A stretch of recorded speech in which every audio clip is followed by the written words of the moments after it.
Okay, today I have a special surprise. Only I could think of a cake like this. It's for Easter, and I thought we would do, of course, an Easter carrot dressed up as a bunny rabbit. Because, I don't know, that's just how my mind works. So, carrot doesn't have to be perfect. We're just going to do it out of a quarter sheet. So I've quarter sheet already filled. Have a half sheet board here. I've taped two together, covered it with clear contact paper. And then for the carrot, what you want to do is first just take a bag of buttercream with just white buttercream, no tip, and we can just draw it out first. So try to think of whenever you're using carving things, try to, your cake becomes like a jigsaw puzzle in a way. So you want to figure out the best ways to use each piece of the cake so you don't have to bake another cake. So what we want to do, we can draw it out first, and then that way we can, if we don't like it, we can erase it and then try it again. So a carrot usually comes to kind of a point. We're not going to do, well, ours will be a little bit more rounded, but so we should probably use this down here as one of the points.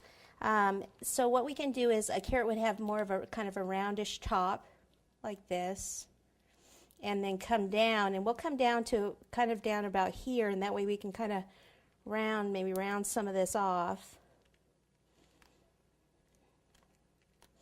I want to come out a little bit more. Try to use as much of the cake as possible. Okay, so if I use that for the carrot, then what I can do is the ears, and we need two parts here. We need the ears would come up here. They can be a little bit lower than this. So what I can do is use this piece of the cake for the ears. So ears, they'd be kind of pointy and then come out like this.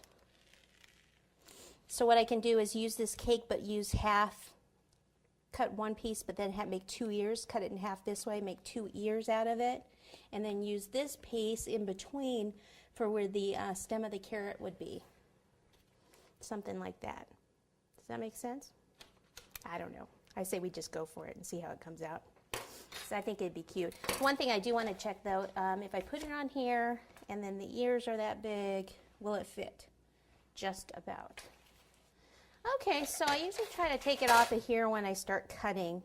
What I'll do is I'll cut this part first. I've had this cake in the freezer, so it's frozen. That's why it's moving on me like this. It's easier to cut and carve when it's in the freezer. Okay, so we'll do that. And then we'll come back over here.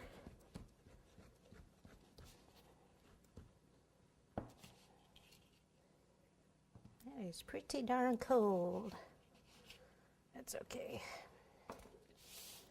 All right, so there, and then we'll just take this corner off.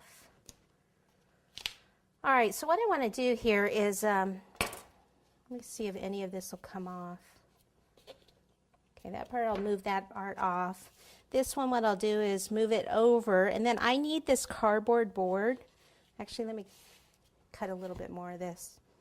We need to keep it on a cardboard because this contact paper is not FDA approved.